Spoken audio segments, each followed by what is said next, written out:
Hello friends, social science study room में आपका स्वागत है। अभी हमारी पॉलिटी की क्लासेस चल रही है। 6th क्लास की पॉलिटी मैं अपलोड कर चुकी हूँ चैनल पे। ज्योग्राफी और हिस्ट्री 6 to 8 की ज्योग्राफी और हिस्ट्री भी चैनल पे अपलोड है, तो आप वो थ्योरी जरूर देखें। मैं बार बार हर वीडियो में बोलती हूँ कि सिर्फ प्रीवियस ईयर के क्वेश्चन पेपर के भरोसे नहीं बैठना है। ये बहुत बड़ी गलती होगी अगर हम सिर्फ प्रीवियस ईयर के क्वेश्चन पेपर के भरोसे बैठ जाएंगे। साथ के साथ हमें थ्योरी भी देखना है, क्योंकि थ्योरी जो क्वेश्चन पेपर अगर 2-4 क्वेश्चन रिपीट भी होते हैं, उसके बाद भी क्वेश्चन घुमा के थोड़ा पूछ लिया जाता है। इसके लिए हमें थ्योरी जरूर पढ़ना है और थ्योरी के एक एक लाइन को अच्छे से समझ के पढ़ना है। ठीक है, तो अभी मैं थ्योरी करा रही हूँ पॉलिटी की। हिस्ट्री ज्योग्राफी की थ्योरी अपलोड है चैनल पे। साथ ही मैं अब रिवीजन वर्क में मैराथन क्लासेस ले रही हूँ आपकी, जिसमें कि 6 क्लास की ज्योग्राफी 2 घंटे की करीब 1 घंटा 40 मिनट का वो पूरा वीडियो है, जिसमें पूरी ही 6 क्लास की ज्योग्राफी के जितने भी इंपॉर्टेंट पॉइंट है वो सारे पॉइंट उसमें है। तो आप जाके वो वीडियो देख सकते हैं। मेरा 6 क्लास की ज्योग्राफी है वो। 6 क्लास की ज्योग्राफी की मैराथन क्लासेस है। ठीक है, और ऐसे ही मैं हर क्लास के मतलब 7th की भी मैराथन, ऐसे कर करके जितने भी सब्जेक्ट हैं, हिस्ट्री सिविक ज्योग्राफी, तीनों की मैराथन क्लासेस लेती रहूंगी, ताकि आपका रिवीजन भी होता रहे साथ के साथ। ठीक है, और प्रीवियस ईयर के क्वेश्चन पेपर तो मैं डाल ही रही हूँ चैनल पे, साथ ही हम थ्योरी भी करते चलेंगे। तो आज हम क्या कर रहे हैं, 7th क्लास की पॉलिटी चैप्टर 1 समानता। ठीक है, समानता के बारे में पढ़ेंगे। आपको पता है कि जो मौलिक अधिकार का सबसे पहला अधिकार है वो समानता का अधिकार है। समानता के अधिकार का मतलब होता है कि पुलिस के सामने सभी व्यक्ति समान हैं, उनके साथ किसी भी तरह का भेदभाव नहीं किया जाएगा। जाति, धर्म, लिंग के आधार पर किसी के साथ किसी प्रकार का भेदभाव नहीं किया जाना, यही हमारे समानता है। ठीक है, देखिए क्या है, समानता लोकतंत्र की मुख्य विशेषता है और इसकी कार्यप्रणाली से के सभी पहलुओं को प्रभावित करती है। क्या है, समानता लोकतंत्र की मुख्य विशेषता है। सही मायने में लोकतंत्र तभी होगा जब पूरे देश में समानता का व्यवहार किया जाएगा। हर जाति, धर्म और समुदाय या फिर जो भी अमीर गरीब है, सभी के साथ समानता का व्यवहार किया जाए, तभी लोकतंत्र सही मायने में हो सकता है किसी भी देश में। और जो लोकतंत्र की कार्य प्रणाली है उसकी सभी पहलुओं को प्रभावित करता है कौन सा, समानता का अधिकार। तो याद रखना है आपको। यहाँ पे एक स्टोरी दी गई है, छोटी छोटी, मैं पहले ही बता चुकी हूँ, ये क्वेश्चन भी आ चुका है कि जो हमारा पॉलिटी है उसमें केस स्टडी के जो चीजें ज्यादा होती है। हर चैप्टर में अभी आप देख चुके हैं, 6 क्लास के जितने भी चैप्टर थे सभी में केस स्टडी ही था, और इसमें भी केस स्टडी से ही बच्चों को पढ़ाया जाता है, यानी कि कोई ना कोई स्टोरी लिखकर बताकर बच्चों को समझाने की कोशिश की जाती है। ठीक है, सबसे पहले इसमें क्या दिया गया, देखिए, चुनाव के दिन कांता और उसकी दोस्त सुजाता वोट डालने की बारी का इंतजार कर रही थी। क्या था, चुनाव के टाइम का है कि कांता जो काम करने वाली है, दूसरों के घरों में काम करती है, वो अपने वोट डालने की बारी का इंतजार कर रही थी। वो क्या देखती है कि वो जिनके घर काम करती है, सर और जैन मैडम, मतलब जिनके घर वो काम करती, जो उनके मालिक हैं, वो भी उसी कतार में खड़े हैं। देखिए कितनी अच्छी बात है, सुजाता, हम सब अपने देश के समान नागरिक के रूप में वोट डाल सकते हैं। जैन साहब भी हमारे साथ इसी लाइन में खड़े हैं। ठीक है, वो क्या देखते हैं कि जैन साहब जो है, जिनकी अगर वो काम करती है, वो भी एक ही लाइन में खड़ी है। तो इससे क्या पता चलता है कि देश में समानता का अधिकार है। वोट डालने के समय ये नहीं हुआ है कि जो अमीर है वो आगे खड़े हो जाए, गरीब, मतलब वहां किसी भी तरह का भेदभाव नहीं किया गया है जाति, लिंग, धर्म और अमीरी गरीबी के आधार पर। उसके बाद क्या होता है कि वोट डालते समय हमारे ऊपर कोई प्रेशर नहीं होता है कि हम किसे वोट डाल रहे हैं, और वो बिल्कुल गुप्त होता है। हम किसी को मतलब कि कोई देखेगा भी नहीं उसमें कि हम किसे वोट डाल रहे हैं, अपनी मर्जी से किसी को भी वोट डाल सकते हैं। ठीक है, तो ये तो हमारा समानता का अधिकार है कि लोकतंत्र में समानता का अधिकार। और उसके बाद क्या होता है, एक जगह तो वो कांता देख रही है कि सबके साथ समान व्यवहार किया जा रहा है, वहीं दूसरी जगह क्या देख रही है कांता, घर पर उसकी बेटी बहुत बीमार है। ठीक है, जब वो घर पे आती है तो उसकी बेटी बहुत बीमार है। उसे फील होता है कि उसकी बेटी के बीमार होने का कारण क्या है, वो बार बार बीमार होती है। बीमार होने का कारण क्या है कि वो जहाँ पे रहती है वो बहुत ही गंदा एरिया है। ठीक है, आप हमेशा याद रखिएगा कि जीवन का अधिकार, जो हमें संविधान में जीवन का अधिकार दिया गया, उस जीवन के अधिकार में ये भी बात की गई है कि हमें स्वच्छ पानी और स्वच्छ वातावरण, स्वच्छ हवा का भी अधिकार है। ठीक है, अगर कोई गंदगी फैला रहा है तो वो हमारे अधिकारों का हनन है। स्वच्छ पानी, स्वच्छ वातावरण और स्वच्छ हवा का भी अधिकार है हमें जीवन के अधिकार में। तो मतलब कांता को ध्यान जाता है कि उसके आसपास बहुत ज्यादा गंदगी है, साफ सफाई नहीं है, जिसके कारण उसकी बेटी हमेशा बीमार रहती है। और उसके बाद देखिए आगे की स्टोरी में थोड़ा सा आपको बता देती हूँ। कांता फिर जाती है हॉस्पिटल, जहाँ काम करती है उनसे एक्स्ट्रा पैसे लेती है, मतलब पहले ही पैसे मांग लेती है कि मुझे पहले ही अपने पैसे दे दे। फिर जब वो हॉस्पिटल जाती है तो लंबे लाइन में उसे खड़ा रहना पड़ता है। उसकी बेटी जो बीमार है वो बहुत परेशान हो जाती है, फिर भी उसे लंबे लाइन में खड़ा रहना पड़ता है वहां पे। और वही जो अमीर लोग हैं वो जाके आराम से अपना इलाज करवा लेते हैं एक्स्ट्रा पैसे देके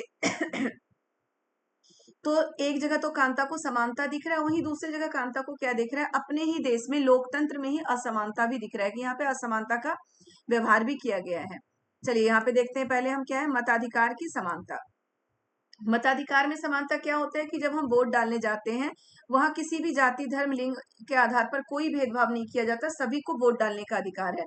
जाति धर्म लिंग के आधार पर कोई भेदभाव नहीं किया जाता, सभी को वोट डालने का अधिकार है। और इसी को क्या कहते हैं, सार्वभौमिक वयस्क मताधिकार।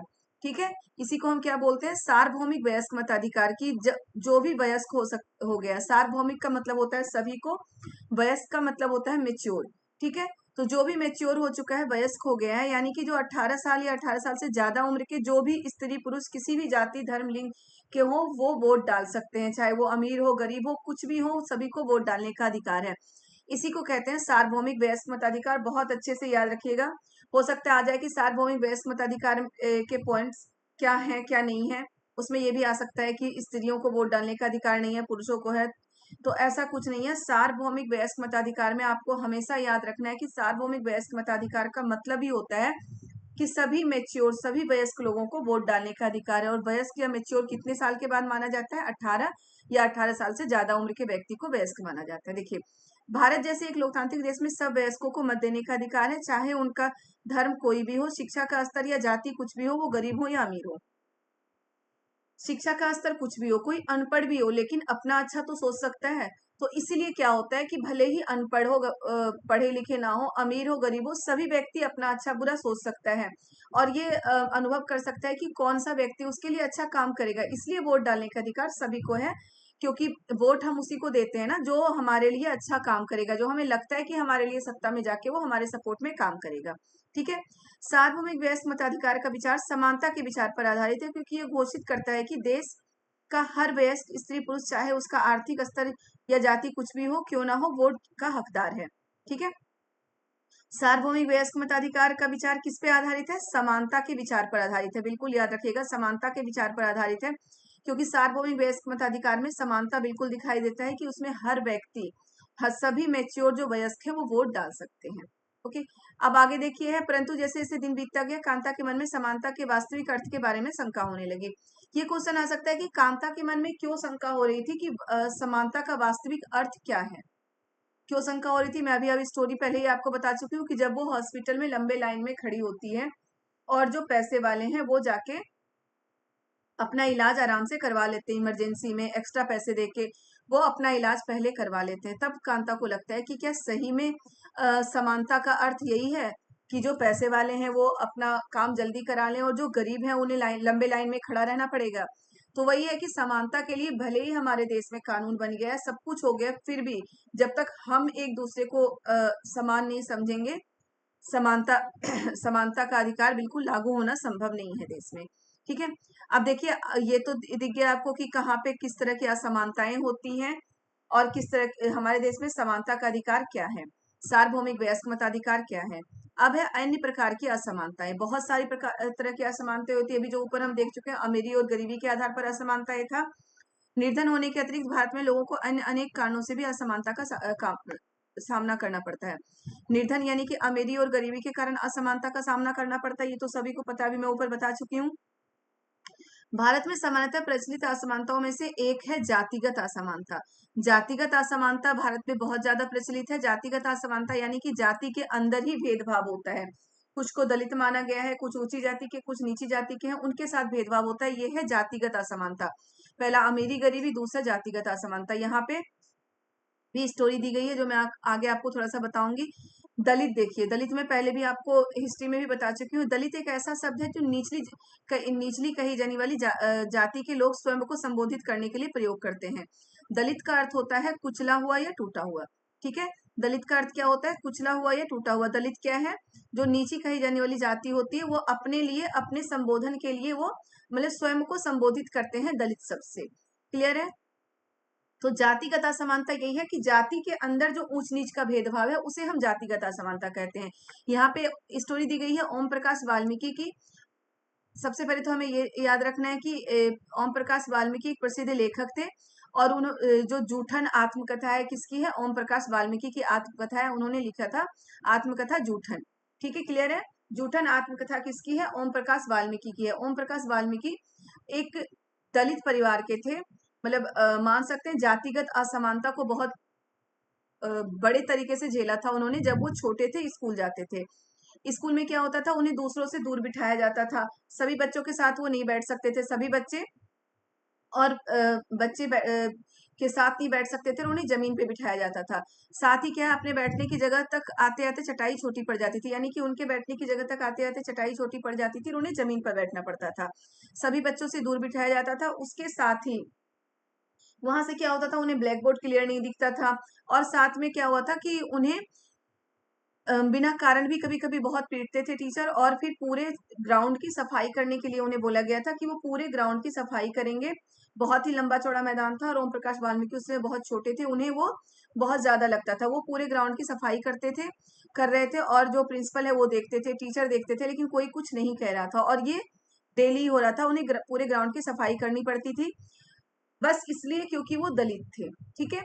और फिर एक बार उनके ये जो प्रक्रम है ये कब छूटा, जब उनके पापा वहां से जाते हुए ये देख लिए थे कि उनका मतलब कि उनका बच्चा पूरे ग्राउंड की सफाई कर रहा है। फिर उन्होंने टीचर को बोला कि आप टीचर हैं, मास्टर हैं, इसलिए मैं जा रहा हूँ, लेकिन मेरा बच्चा यहीं पढ़ेगा। ठीक है। तो ये तो स्टोरी थी ओम प्रकाश वाल्मीकि की कि इनके साथ ये असमानता क्यों हो रही थी, जातिगत असमानता। दूसरी कहानी देखिए क्या है। लोग ये कहते हैं ना कि शहरों में जातिगत असमानता नहीं होती। अब तो जातिगत असमानता नहीं के बराबर है, बहुत कम है, ये बहुत पुरानी स्टोरी है। ठीक है, अब जातिगत असमानता नहीं के बराबर है, कहीं नहीं कोई जातिगत असमानता करता, नहीं कर सकता है। ओके। अब दूसरी चीज इसमें यह है कि लोग भेदभाव करते हैं धर्म के आधार पर। ठीक है। और ये चीज आप बिल्कुल अपने दिमाग में मत बसाइएगा कि जातिगत असमानता अभी भी है, अब कहीं भी जातिगत असमानता नहीं है। ये स्टोरी कब की है, देखिए 1950 से दो मतलब कि 1950 यानी कि 1950 में ये मेच्योर हो चुके थे, एक लेखक बन चुके थे। उस समय सब कुछ खत्म हो चुका था। जब हमारे देश आजाद हुआ, उसके साथ ही जो संविधान बना है, संविधान में समानता का अधिकार दिया गया है और जातिगत भेदभाव अगर कोई करता है तो उसके लिए सजा है, कानून में उसके लिए सजा है। ठीक है। तो ऐसा भेदभाव नहीं होता, लेकिन उसके बाद भी लोगों के मन में ये होता है कि शहरों में जातिगत असमानता नहीं होती, लेकिन गांव में है। तो ऐसा नहीं है, अगर है तो हर जगह है, वरना नहीं है। अब यहाँ पे दूसरी कहानी दी गई है कि धर्म के आधार पर असमानता किस प्रकार से होती है। तो यहाँ पे एक अंसारी दंपत्ति थे। ठीक है। वो किसी शहर में मकान ढूंढने के लिए जाते हैं, रेंट पे मकान ढूंढने के लिए जाते हैं। वो कई जगह जाके देखते हैं, उन्हें मकान पसंद भी आता है, लेकिन जैसे ही उनका नाम मकान मालिक को जैसे ही उनके नाम का पता चलता है, वो बहाने बनाने लगते हैं कि हम मांसाहारी लोगों को अपने घर में नहीं रखते। तो उन्हें बड़ा आश्चर्य होता है, क्योंकि वहां पर कुछ मतलब कि वैसे नॉनवेज की स्मेल आ रही थी, लेकिन फिर भी उन्हें ये बोला जाता है कि हम मांसाहारी लोगों को अपने मकान में नहीं रखते हैं। मतलब उनसे बहाना बनाया जाता है, उन्हें मकान नहीं दिया जाता। इस तरह वो कई मकान देखते हैं और उन्हें मकान नहीं दिया जाता। तो जो प्रॉपर्टी डीलर होता है वो उनसे बोलता है कि आप अपना नाम बदल लीजिए, मतलब जो सरनेम है वो चेंज कर लीजिए, तो आपको मकान मिल जाएगा। लेकिन उसके लिए वो मना कर देते हैं। लास्ट में उन्हें मकान मिल जाता है, लेकिन वही है, उन्हें मकान ढूंढने में बहुत परेशानी होती थी। ये जो असमानता है वो किस तरह की असमानता थी, धर्म के आधार पर असमानता। क्योंकि वो मुस्लिम थे तो उनके साथ धर्म के आधार पर असमानता हो रहा था कि दूसरे धर्म के लोग को लोग अपने नहीं रखना चाहते। कोई भी दूसरा धर्म का, सिर्फ हिंदू या मुस्लिम की बात नहीं है, दूसरे धर्म के लोगों को लोग क्या चाहते हैं कि जहाँ पे हम रह रहे हैं हमारे ही धर्म को मानने वाले लोग रहें। ठीक है। तो ये सभी में होता है, तो ये है धर्म के आधार पर असमानता। अब देखिए ये है मानवीय गरिमा का मूल्य।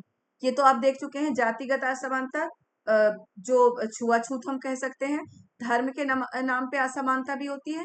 धर्म के नाम पे सभी धर्म के जो लोग होते हैं वो क्या चाहते हैं कि उनके धर्म उनकी संस्कृति के लोग ही उनके पास रहे, किसी दूसरे धर्म के लोग वहां के, दूसरी संस्कृति के लोग वहां के ना रहें। तो ये होता है धर्म के नाम पर असमानता। और फिर अमीरी और गरीबी के नाम पे असमानता। तो तीन तरह की असमानताएं हैं। अब है मानवीय गरिमा का मूल्य। मानवीय गरिमा का मूल्य क्या है, यानी कि हमें अपना रिस्पेक्ट किस तरह से मिलना चाहिए, उसका मूल्य क्या है। कुछ लोगों के साथ असमानता का व्यवहार बस इस कारण से होता है कि उनका जन्म किस जाति, लिंग या धर्म में हुआ, और वे उच्च वर्ग हैं या मध्यम वर्ग हैं। लड़के और लड़कियों में भी असमानता होता है। जाति, धर्म, लिंग तीनों ही नाम पे असमानता होता है। और इसके साथ अमीरी और गरीबी के नाम पर भी असमानता होता है। ठीक है, और वे उच्च वर्ग के हैं या मध्यम वर्ग के हैं। ठीक है, जातिगत और धर्मगत ओम प्रकाश वाल्मीकि और अंसारी दंपत्ति के साथ असमानता का व्यवहार जातिगत और धर्मगत कारणों से हुआ था। तो ये मैं स्टोरी आपको इसलिए बता रही हूँ कि आपको ये ना लगे कि मैं फालतू में टाइम पास कर रही हूँ। ये स्टोरी इसलिए बता रही हूँ कि क्वेश्चन ये भी आ जाता है कि अंसारी दंपत्ति के साथ, वहां पे क्लियर पूछ लिया जाएगा आपको क्वेश्चन में कि अंसारी दंपत्ति के साथ जो भेदभाव हुआ था, जो असमानता हुआ था, वो किस आधार पर हुआ था। तो वो किस आधार पर हुआ था? धर्म के आधार पर। याद रखिएगा, धर्मगत असमानता था। वहीं पे ओम प्रकाश वाल्मीकि के साथ जो असमानता हो रहा था वो क्या था? जातिगत असमानता। और कांता के साथ जो असमानता का व्यवहार हुआ था वो क्या था? अमीरी और गरीबी के नाम पे असमानता। क्लियर है? ओम प्रकाश देखिए, अब उनकी गरिमा को, गरिमा का मतलब क्या होता है? मानवीय गरिमा की। अगर हम कहीं गए हैं तो हमें दूसरों से कमतर नापा जाए, हमें दूसरों से कम नापा जाए, चाहे किसी भी कारण से, जाति के नाम पे, धर्म के नाम पे, या फिर पैसों के नाम पे, अमीरी गरीबी के नाम पे, तो हमारी गरिमा को ठेस पहुंचती है, यानी कि हमारा जो रिस्पेक्ट है, हमारी इज्जत को ठेस पहुंचती है। तो इस गरिमा के मूल्य को बनाने के लिए संविधान में कानून बनाए गए। हमारा देश जैसे आजाद हुआ, संविधान में इसके लिए कानून बनाए गए थे और समानता का अधिकार दिया गया है। ठीक है, ये क्वेश्चन आपको याद होगा कि ये क्वेश्चन अभी जो मैं प्रीवियस क्वेश्चन पेपर कराई हूँ उसमें ये क्वेश्चन आ चुका है। कोई एक एग्जाम्पल दिया गया था कि इसमें कौन से अधिकार का हनन हो रहा है, मौलिक अधिकार के कौन से अधिकार का हनन हो रहा है। तो कौन से अधिकार का हनन हो रहा है? समानता के अधिकार का हनन हो रहा है। ठीक है, अब देखिए, लोकतंत्र में समानता। भारतीय संविधान सब व्यक्तियों को समान मानता है। इसका अर्थ है कि देश के व्यक्ति, चाहे वो पुरुष हो या स्त्री हो, किसी भी जाति, धर्म और शैक्षिक आर्थिक पृष्ठभूमि से संबंध रखते हो, वो सब समान माने जाएंगे। ठीक है, भारतीय संविधान क्या है? सभी व्यक्तियों को समान मानता है। इसका अर्थ क्या है? चाहे वो व्यक्ति किसी भी लिंग, जाति, धर्म या शैक्षिक और आर्थिक पृष्ठभूमि से संबंध रखते हो, सभी को समान माना जाएगा, सभी को समान अधिकार मिलेगा। चाहे वो वोट डालने का अधिकार हो, शिक्षा का अधिकार हो, किसी भी तरह का अधिकार हो, उन्हें समान अधिकार मिलेगा। लोकतंत्र से सरकार के द्वारा जो भी चीजें दी जा रही है वो सभी को समान तरीके से वितरण होगा। ठीक है, अब देखिए आगे है, समानता को स्थापित करने के लिए संविधान में जो प्रावधान है उनमें से कुछ निम्नलिखित है। बहुत ध्यान से सुनिए बेटा और ध्यान से समझिए इन चीजों को, कि समानता को स्थापित करने के लिए, यानी कि समानता का व्यवहार हो सभी के साथ, उसके लिए संविधान में जो प्रावधान किए गए हैं उनमें से कुछ इस प्रकार है। प्रथम क्या है? कानून की दृष्टि में हर व्यक्ति समान है। पहला प्रावधान क्या है? समानता को लागू करने के लिए, समानता को स्थापित करने के लिए पहला प्रावधान क्या है? कि कानून की दृष्टि में सभी व्यक्ति समान है। ओके, इसका तात्पर्य है कि हर व्यक्ति को देश के राष्ट्रपति से लेकर कांता जैसी घरेलू काम की नौकरी करने वाली महिला तक को, सभी को एक ही कानून का पालन करना पड़ेगा। मान लो कि कोई बहुत अमीर व्यक्ति हो, उसने भी चोरी की हो, और एक भिखारी हो, उसने चोरी किया हो, तो दोनों को सजा अलग अलग नहीं होती। अगर 2 साल 3 साल जो भी सजा हो चोरी की, तो दोनों के लिए सजा कानून में वही है, चाहे वो भिखारी हो या कोई अमीर व्यक्ति हो, कानून में सजा वही है। तो कानून की दृष्टि में हर व्यक्ति समान है। ठीक है, दूसरा क्या है हमारा? दूसरा, किसी भी व्यक्ति के साथ उसके जाति, धर्म क्या है? जाति, धर्म, वंश, जन्म स्थान और उसके स्त्री या पुरुष होने के आधार पर भेदभाव नहीं किया जाएगा। समानता का स्थापित करने का दूसरा क्या है संविधान में प्रावधान? कि किसी भी व्यक्ति के साथ उसके जाति, धर्म, वंश या लिंग, यानी कि स्त्री या पुरुष होने के आधार पर, जन्म स्थान या स्त्री या पुरुष होने के आधार पर भेदभाव नहीं किया जाएगा। तीसरा क्या है हमारा? तीसरा देखिए, तीसरा क्या है? हर व्यक्ति सार्वजनिक स्थानों पर जा सकता है। उसमें खेल के मैदान, होटल, दुकानें, बाजार आदि सम्मिलित हैं। कोई भी व्यक्ति समानता के अधिकार में ही ये है कि कोई भी व्यक्ति किसी भी सार्वजनिक स्थान में जा सकता है। जैसे कोई पार्क होता है, क्या पार्क में किसी जाति, धर्म, लिंग के आधार पर आने जाने के लिए रोका जाता है? नहीं रोका जा सकता, वो कहीं भी जा सकता है। कोई भी सार्वजनिक स्थान हो, पार्क हो, दुकान हो, खेल का मैदान हो, होटल हो, कहीं भी कोई भी व्यक्ति जो भारत का नागरिक है, वो कोई भी व्यक्ति कहीं भी जा सकता है, उसके लिए कोई भी रोक टोक नहीं है। सब लोग सार्वजनिक कुओं, सड़कों और नहाने के घाटों पर का उपयोग कर सकते हैं। चौथा क्या है हमारा? अस्पृश्यता का उन्मूलन कर दिया गया है। तो जो समानता को स्थापित करने के लिए ही जो संविधान में प्रावधान किए गए हैं, 4 हैं, चारों आपको बहुत अच्छे से समझ लेना है, समझ के याद करना है। पहला हमारा है, कानून की दृष्टि में हर व्यक्ति समान है, चाहे वो देश का राष्ट्रपति हो या फिर घर में काम करने वाली या फिर छोटा सा कोई मजदूर हो। कानून में दोनों के लिए सजा एक ही है, कानून सबके लिए एक है। दूसरा क्या है? जाति, धर्म, वंश, जन्म स्थान और लिंग के आधार पर किसी के साथ कोई भेदभाव नहीं किया जाएगा। तीसरा क्या है? हर व्यक्ति सार्वजनिक स्थानों पर जा सकता है, ऐसे खेल का मैदान, स्कूल, कॉलेज, होटल, दुकानें आदि जैसे बाजार, ऐसी चीजों पे हर व्यक्ति जा सकता है, चाहे वो किसी भी जाति धर्म लिंग का हो। तीसरा क्या है, ये तो तीसरा हो गया। चौथा क्या है हमारा, कि अस्पृश्यता का उन्मूलन कर दिया गया, कि पहले जो छुआछूत की भावना थी उस सभी का उन्मूलन कर दिया गया है। अब छुआछूत जैसी बात पूरे देश में कहीं भी नहीं है। क्लियर है। समानता को स्थापित करने के लिए संविधान में जो प्रावधान किए गए वो ये हैं, एक को बहुत अच्छे से आपको ध्यान से समझ के पढ़ना है। नेक्स्ट है, शासन ने संविधान द्वारा मान्य किए गए समानता के अधिकार को दो तरह से लागू किया है। अब ये तो उसके वो है, प्रावधान है। अब इन प्रावधानों को, इन कानूनों को लागू भी तो करना पड़ेगा। तो लागू किस तरीके से किया है, शासन ने यानी कि सरकार ने संविधान द्वारा मान्य किए गए समानता के अधिकार को दो तरीके से लागू किया है। पहला क्या है, कानून के द्वारा, दूसरा सरकार की योजनाओं व कार्यक्रमों के द्वारा। दो तरीके से लागू किया है। पहला तो कानून है कि इसके लिए कानून बना दिया गया कि अगर कोई इस तरह का व्यवहार करेगा यानी कि समानता के अधिकार का उल्लंघन करेगा तो उसे कानून में सजा है। और दूसरा है सरकार की योजनाओं और कार्यक्रमों के द्वारा। जैसे कि क्या होता है कि जो सुविधाहीन समाज है उन्हें मदद करके, आरक्षण देके, इस तरह की जो सरकार की योजनाएं होती, इसके द्वारा भी समानता के अधिकार को लागू किया जा रहा है। क्लियर है। अब आगे देखते हैं, इस दिशा में सरकार द्वारा उठाए गए कदम है। अब समानता, लोगों में समानता डेवलप हो, यानी कि सरकार के जो योजनाएं हैं उसके द्वारा, योजनाओं में ही एक आता है मध्याह्न भोजन यानी कि मिड डे मील। अब स्कूल में देखते होंगे कि 6 से 14 साल के बच्चों के लिए मिड डे मील की व्यवस्था की गई है। मिड डे मील की व्यवस्था उसी चीज का एक, समानता के अधिकार को ही लागू करने का एक साधन समझ लीजिए, एक साधन है मिड डे मील। इसमें क्या होता है कि सभी लोग एक साथ बैठकर भोजन करते हैं और खाना बनाने के लिए बहुत से, कुछ स्थानों पर तो भोजन पकाने के लिए दलित महिलाओं को काम पे रखा जाता है। ठीक है, कुछ स्थानों पर क्या है, भोजन पकाने के लिए दलित महिलाओं को काम पे रखा जाता है कि हम दलितों के हाथ से बना हुआ खाना खा रहे हैं, इसका मतलब है कि हमारे मन में कोई भी किसी भी तरह का भेदभाव नहीं है। क्लियर है। तो देखिए, इस कार्यक्रम के अंतर्गत सभी सरकारी प्राथमिक स्कूलों के बच्चों को दोपहर का भोजन दिया जाता है। यहाँ यह योजना भारत में सर्वप्रथम तमिलनाडु राज्य में आरंभ किया गया था। बेटा ये क्वेश्चन आ चुका है कि जो मिड डे मील या मध्याह्न भोजन की योजना सर्वप्रथम भारत में कहाँ पे लागू किया गया था, तो तमिलनाडु में। तमिलनाडु में सबसे पहले तमिलनाडु में ये योजना लागू किया गया था। मिड डे मील की जो व्यवस्था होती है, मिड डे मील की जो योजना है, सबसे पहले तमिलनाडु में लागू किया गया था। और 2001 में उच्चतम न्यायालय यानी कि जो सुप्रीम कोर्ट होता है उसके द्वारा राज्य सरकारों को इसे अपने स्कूलों में 6 माह के अंदर लागू करने का आदेश दिया गया। तो ये क्वेश्चन भी आ सकता है कि उच्चतम न्यायालय द्वारा, सुप्रीम कोर्ट के द्वारा 2000 कब मिड डे मील की जो योजना है वो पूरे देश में लागू करने का आदेश दिया गया है, तो 2001 में। क्लियर है। सबसे पहले मिड डे मील कब कहाँ पे लागू किया गया था, तमिलनाडु में। पूरे देश में लागू करने का आदेश कब दिया गया, 2001 में। ठीक है। मिड डे मील में क्या होता है, सभी लोग एक साथ बैठकर भोजन करते हैं, एक ही तरह का भोजन करते हैं, अलग अलग भोजन नहीं है। अगर दलिया बन के आया तो सभी दलिया ही खाएंगे, खिचड़ी है तो सभी खिचड़ी ही खाएंगे। ठीक है। तो उसमें भेदभाव की भावना खत्म होती है, किसी भी तरह के, चाहे ऊंच नीच की भेदभाव हो या जातिगत भेदभाव हो, हर तरह की भावना खत्म होती है।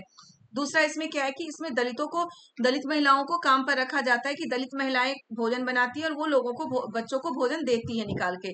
तो इससे भी जो हमारे अंदर भेदभाव की भावना होती है वो खत्म होती है। क्लियर है। चलिए आगे देखें। यद्यपि लोग ये जानते हैं कि भेदभाव का व्यवहार कानून के विरुद्ध है, फिर भी वो जाति, धर्म, अपंगता, आर्थिक स्थिति और महिला होने के आधार पर लोगों से असमानता का व्यवहार करते हैं। अभी भी ये बोला जाता है कि लोग बहुत अच्छी तरीके से जानते हैं कि भेदभाव करना कानूनन अपराध है, कानून के विरोध है। फिर भी क्या होता है कि लोग कहीं ना कहीं, हमें ऐसी चीजें देखने को मिलती है कि जाति, धर्म, लिंग, अपंगता और महिला और पुरुष के नाम पर भेदभाव किया जाता है। ठीक है। देखिए क्या है, 1950 के अंतिम दशक में अफ्रीकी अमेरिकनों को समान अधिकार दिलाने के लिए आंदोलन हुआ था। ये मैं पढ़ा चुकी हूँ कि अफ्रीकी अमेरिकनों को जो अधिकार दिलाने के लिए, एक अभी जो हम गुलामगिरी पुस्तक के बारे में पढ़ चुके थे, उसमें ये था कि गुलामगिरी पुस्तक जो लिखी गई थी वो किसके लिए लिखी गई थी, तो अफ्रीकी अमेरिकनों के लिए, मतलब कि वो आंदोलन में जो लोग भाग ले रहे थे उनके लिए ही ये पुस्तक लिखी गई थी। क्योंकि अमेरिका में जो अफ्रीकन लोग होते थे, वो अफ्रीकन लोग काले हैं, जो अमेरिका में अफ्रीकन लोग थे उनके साथ बहुत ज्यादा भेदभाव होता था। तो अफ्रीकी अमेरिकनों को समान अधिकार दिलाने के आंदोलन कब हुआ था, 1950 में। बिल्कुल याद रखिएगा, 1950 में ये आंदोलन हुआ था। अब देखिए आगे यहाँ रोजा पार्क के बारे में दिया गया। रोजा पार्क भी क्या थी, अफ्रीकी अमेरिकन थी, यानी कि अमेरिका में रहने वाली एक अफ्रीकन महिला थी। दिसंबर 1955 को दिन भर काम करके थक जाने के बाद मैं मतलब मतलब वो बस में जा रही थी और वहां पे क्या था कि अगर कोई गोरा यानी कि कोई अमेरिकन आके खड़ा होता है तो जो अफ्रीकन लोग होते हैं उन्हें खड़े हो जाना होता था और उन्हें सीट देना होता था। तो रोजा पार्क ने सीट देने से मना कर दिया था। उस दिन इनके इनकार से अफ्रीकी अमेरिकन के साथ असमानता को लेकर एक विशाल आंदोलन आरंभ हुआ जो नागरिक अधिकार आंदोलन सिविल राइट्स मूवमेंट कहलाता है। तो ये भी आपको याद रखना है कि नागरिक अधिकार आंदोलन क्या है। तो नागरिक अधिकार आंदोलन अमेरिका में चला था। किसके लिए चला था? जो अफ्रीकी अमेरिकन के साथ भेदभाव किया जाता था उसके लिए नागरिक अधिकार आंदोलन चला था अमेरिका में। ठीक है। अब 1964 में 64 के नागरिक अधिकार अधिनियम ने नस्ल, धर्म और राष्ट्रीय मूल के आधार पर भेदभाव को निषेध कर दिया। बेटा इसमें जो भी दिया गया है, चाहे वो हिस्ट्री से रिलेटेड क्वेश्चन हो, जो भी हो, हमें पढ़ना है, क्योंकि मैं आपको पहले ही बोल चुकी हूँ कि एनसीईआरटी के बुक में कहीं से कुछ भी आता है तो हमें एक एक चीज बहुत अच्छे से समझ के पढ़ना है। क्लियर हो गया होगा यहाँ तक आपका? अब देखिए संविधान के अंश, भारत के संविधान के अनुच्छेद 15 का अंश बहुत इंपॉर्टेंट है, बिल्कुल याद रखना है आपको। संविधान का अनुच्छेद 15 सिर्फ सीटेट के लिए नहीं, ये जो भी मैं पढ़ा रही हूँ आप हमेशा याद रखिएगा, सिर्फ सीटेट के लिए नहीं है, हर कंपटीशन के एग्जाम के लिए ये बहुत ही इंपॉर्टेंट है। जितना भी मैं पढ़ा रही हूँ एनसीईआरटी से ही आता है। 6 to 8 की एनसीईआरटी बेसिक चीजें हमारी क्लियर होती है, तो किसी भी कंपटीशन के एग्जाम में जाइए, यहाँ से आपके क्वेश्चन मिलेंगे ही मिलेंगे। आगे जैसे ही सीटेट होगा मैं आगे के एनसीईआरटी भी कराऊंगी आपको ऐसे ही अच्छे से समझाते हुए, ताकि आपका कोई कंपटीशन का एग्जाम, चाहे वो यूपीएससी दे रहे हो, बीपीएससी, कुछ भी कर रहे हो, उसमें आपको फायदा मिले। ठीक है। तो चलिए हम देखते हैं भारत के संविधान के अनुच्छेद 15 के अंश। अनुच्छेद 15 में क्या कहा गया है? धर्म, मूलवंश, जाति, लिंग या जन्म स्थान के आधार पर भेदभाव का प्रतिषेध। अनुच्छेद 15 में क्या है कि जन्म, मूलवंश, जाति, लिंग या जन्म स्थान के आधार पर भेदभाव नहीं किया जाएगा। ये सारी चीजें अनुच्छेद 15 में कही गई है। यही क्वेश्चन आपके अभी जो प्रीवियस ईयर के क्वेश्चन पेपर में करा रही थी उसमें था कि जो अस्पृश्यता का जो अंत किया गया है वो किस अनुच्छेद के आधार पर किया गया है। तो किस अनुच्छेद के आधार पर किया गया? अनुच्छेद 15, अनुच्छेद 15 के आधार पर ये किया गया है। ठीक है। तो अनुच्छेद 15 क्या है? वंश, मूल जाति, जाति, लिंग या जन्म स्थान के आधार पर भेद का प्रतिषेध, मतलब भेद का अंत। पहला इसमें क्या है? राज्य किसी नागरिक के विरुद्ध केवल धर्म, मूलवंश, जाति, लिंग, जन्मस्थान या इससे या इनमें से किसी के आधार पर कोई भेदभाव नहीं करेगा। यानी कि राज्य जो है किसी भी आधार पर, जन्म, जाति, लिंग, जन्मस्थान या मतलब कि धर्म, वंश के आधार पर किसी भी तरह का भेदभाव राज्य नहीं करेगा। दूसरा है हमारा, कोई नागरिक केवल धर्म, मूलवंश, जाति, लिंग, जन्मस्थान या इनमें से किसी के आधार पर, मतलब कोई भी नागरिक धर्म, मूलवंश, जाति, लिंग या जन्म स्थान इनमें से किसी भी आधार पर दुकानों, सार्वजनिक भोजनालयों, होटलों और सार्वजनिक मनोरंजन के स्थानों में प्रवेश या पूर्णतः या भागतः राज्य निधि से पोषित या साधारण जनता के प्रयोग के लिए निर्मित कुओं, तालाबों, स्नानघरों, सड़कों और सार्वजनिक समागमों के स्थानों के उपयोग के संबंध में किसी भी निर्योग्यता, दायित्व, निर्बंध का या शर्त के अधीन नहीं होगा। क्लियर हो गया होगा आपको? समझा रही हूं मैं फिर से कि वही जो हम ऊपर पढ़ चुके हैं कि किसी भी सार्वजनिक स्थान में किसी भी व्यक्ति को जाने से के लिए कोई रोक टोक नहीं होगा। सबसे सिंपल सब। ठीक है। कोई भी सार्वजनिक स्थान हो वहां पे धर्म, जाति, लिंग, जन्म स्थान के आधार पर कोई रोक टोक नहीं होगा। किसी को भी जाने के लिए कोई रोक टोक नहीं होगा, है ना। किसी भी शर्त के अधीन नहीं होगा, कोई भी रोक टोक नहीं है।